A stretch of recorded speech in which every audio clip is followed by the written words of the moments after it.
First reading, Revelation chapter 14 verse 1 to 3, 4 to 5.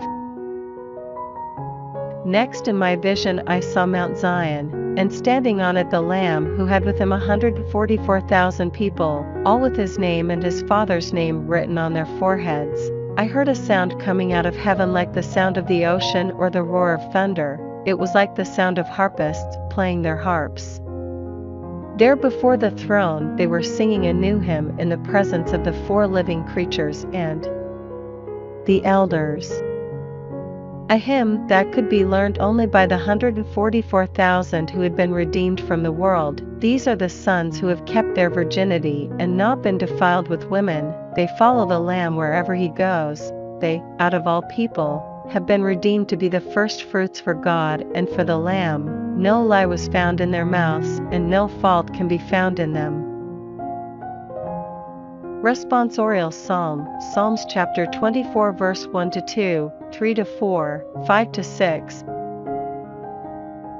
Psalm of David. To Yahweh belong the earth and all it contains, the world and all who live there. It is he who laid its foundations on the seas, on the flowing waters fixed it firm. Who shall go up to the mountain of Yahweh? Who shall take a stand in his holy place? The clean of hands and pure of heart, whose heart is not set on vanities, who does not swear an oath in order to deceive. Such a one will receive blessing from Yahweh, saving justice from the God of his salvation. Such is the people that seeks him, that seeks your presence, God of Jacob. Gospel, Luke chapter 21 verse 1 to 4. Looking up, he saw rich people putting their offerings into the treasury, and he noticed a poverty-stricken widow putting in 2 small coins, and he said, I tell you truly, this poor widow has put in more than any of them, for these have all put in money they could spare, but she in her poverty has put in all she had to live on.